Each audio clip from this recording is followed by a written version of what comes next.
पिछले वीडियो में हमने अलंकार की परिभाषा और उसके प्रकार देखे, कुछ अलंकार संप्रदाय विद्वानों के नाम देखे और उनकी रचनाएं देखी। अब हम अलंकार के भेद देखते हैं। समानता दो प्रकार के होते हैं, शब्दालंकार और अर्थालंकार, लेकिन कुछ विद्वानों ने 3 प्रकार के माने हैं, शब्दालंकार, अर्थालंकार और उभयालंकार। शब्दालंकार व उसके भेद देखते हैं।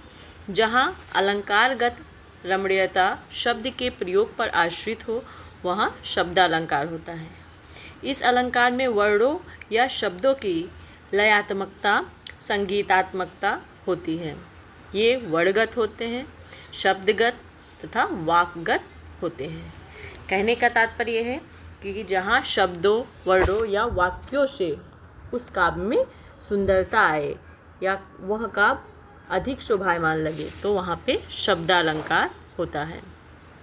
इनके भेद हैं अनुप्रास अलंकार, यमक अलंकार, श्लेष अलंकार, वक्रोक्ति अलंकार, विवक्षा, पुनरुक्त अलंकार, पुनरुक्तो, दाभास अलंकार, ध्वन चित्र अलंकार। अब हम देखते हैं अर्थालंकार व उसके भेद। अर्थ को चमत्कृत या अलंकृत करने वाले अलंकार को हम अर्थालंकार कहते हैं। जहाँ अलंकार का सौंदर्य अर्थ में निहित होता है, शब्दा में है, शब्दों के द्वारा उसमें सौंदर्य आता है, और अर्था अलंकार में अर्थ के द्वारा उस काव्य में सौंदर्य आता है। इनके भेद देखते हैं।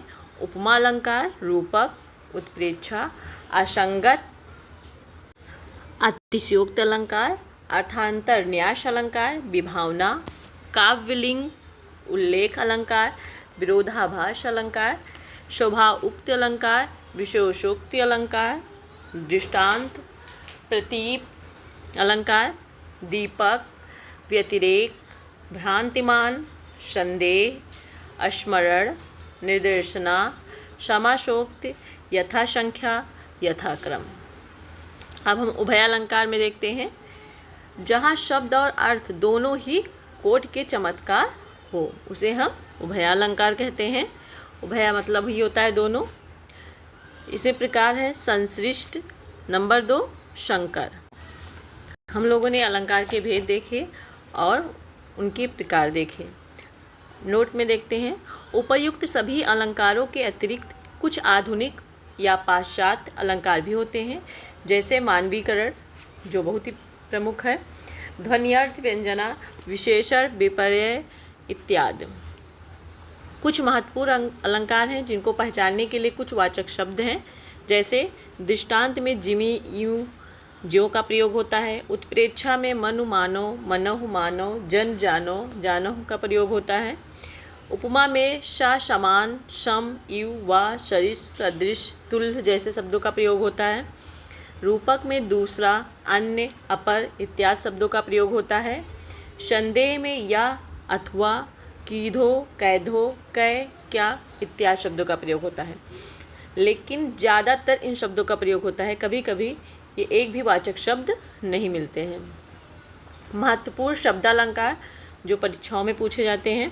अनुप्रास अलंकार, जहाँ वर्णों की आवृत्ति हो, एक ही वर्ण एक से अधिक बार आए। जब किसी काव्य में वर्णों की आवृत्ति हो या एक ही वर्ण एक से अधिक बार आए तो वहाँ पे अनुप्रास अलंकार होता है। रस के अनुकूल वर्णों का पास पास प्रयोग भी अनुप्रास अलंकार कहलाता है।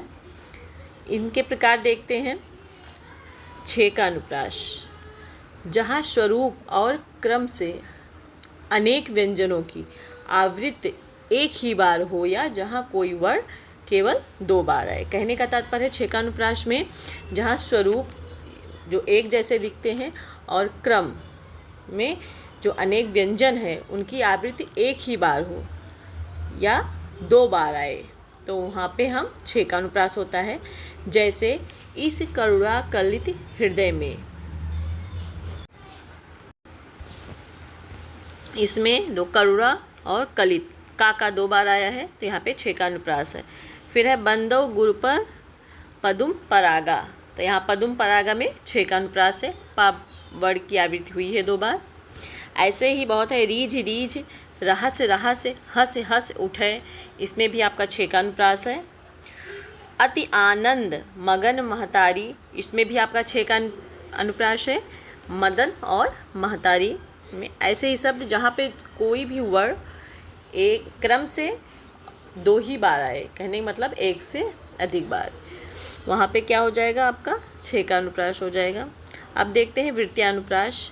एक ही वर्ड 3 या अधिक बार आए, एक ही वर्ड 3 बार आए या इससे अधिक बार आए तो वहाँ पे वृत्तीयानुप्रास होता है। वासुदेव नंदन के अनुसार एक ही व्यंजन की आवृत्ति 1 या अनेक बार हो, वहाँ पे वृत्तीयानुप्रास होता है। जैसे कूलन में, केल में, कछारन में, कुंजन में, यहाँ पे का वर्ड की आवृत्ति 3 से अधिक बार हुई है, यानी कि 2 से अधिक बार हुई है, वहाँ पे आपका वृत्तीयानुप्रास है। जैसे चारुचंद की चंचल किरणें, यहाँ भी चा वर्ड की आवृत्ति 3 बार हुई है। ऐसे ही चरण चोट चटकन चकोट, इसमें भी आपकी चा वर्ड की आवृत्ति हुई है बार बार। फिर है कंकन किंकिन नूपुर धुन सुन, इसमें भी एक ही वर्ड की आवृत्ति बहुत बार हुई है। कंकन में 2 बार का आया है, किंकिन में 2 बार का आया है। इसी तरह से बहुत से उदाहरण हैं।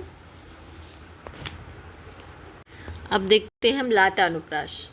जब एक ही शब्द या वाक्य खंड की आवृत्ति भेद के साथ उसी अर्थ में हो, कहने का तात्पर्य है जब एक शब्द या वाक्य खंड की आवृत्ति उसी अर्थ में होता है पर तात्पर्य या अन्वय में भेद होता है, यानी तात्पर्य या अन्वय करने में उसमें भेद होता है, तो वहाँ पे लाटानुप्रास होता है। जैसे पूत सपूत, तो क्या, यहाँ क्या भी हो सकता है और क्यों भी हो सकता है। तो क्या धन संचय, पूत कपूत तो क्या धन संचय, ऐसे हम अर्थ निकाल रहे हैं तो उसी अर्थ में आ रहा है, लेकिन इसका अगर आप अन्वय करेंगे, इसका तात्पर्य निकालेंगे तो 2 अर्थ आएंगे, अलग अलग हो जाएंगे। उसी तरह है वही मनुष्य है जो मनुष्य के लिए मरे, यहाँ भी मनुष्य मनुष्य 2 बार आया है, वैसे तो एक ही अर्थ में है, लेकिन अगर इनका अन्वय करते हैं तो ये 2 अर्थ देंगे, इसमें भेद रहेगा। इसी तरह से बहुत से उदाहरण दिए गए हैं इसके। राम भजन जाके अहे विपत सुमंगलता है, राम भजन जाके नहीं विपत सुमंगलता है। वैसे पिया पिए निकट जाके नहीं घाम चांदनी ताय, पिए निकट जाके नहीं घाम चांदनी ताय। देखने में एक ही जैसा लग रहा है, लेकिन जब इसका हम अन्वय करेंगे तो ये अलग अलग अर्थ देंगे। अब श्रुत्यानुप्रास देखते हैं। जहाँ मुख के एक ही उच्चारण स्थान से उच्चरित होने वाले वर्णों की आवृत्ति हो, वहाँ पे श्रुत्यानुप्रास होता है। जैसे तुलसीदास सीदत निस्दिन देखत तुम्हार निठुराई, अर्थात जैसे कि जब उच्चारण के आधार पर व्यंजनों का वर्गीकरण हुआ है तो ता, था, दा, धा, ना, ये सारे जो हैं आपके दंत व्यंजन हैं। तो कहने में उच्चारण के स्थान से एक ही स्थान से, जहाँ से अर्थात जिन वर्णों का उच्चारण स्थान एक ही हो उन्हीं की आवृत्ति होती है। तो इसमें ता का हुआ है, सा हुआ है, ना हुआ है, दा हुआ है, फिर ता हुआ है, फिर ना हुआ है, इन सब का उच्चारण स्थान क्या है, दंत है।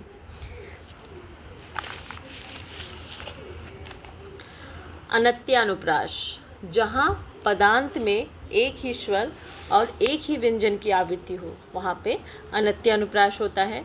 जैसे बहुत ही आसान है ये, एक जैसे तुकांत वाले काव्य हो सकते हैं। जैसे रघुकुल रीत सदा चल आई, बड़ी है। फिर प्राण जाए पर वचन न जाई, तो जब पदांत पद के अंत में एक ही स्वर या एक ही व्यंजन की आवृत्ति हो तो वहाँ पे आपका अनत्यानुप्रास होता है। धन्यवाद।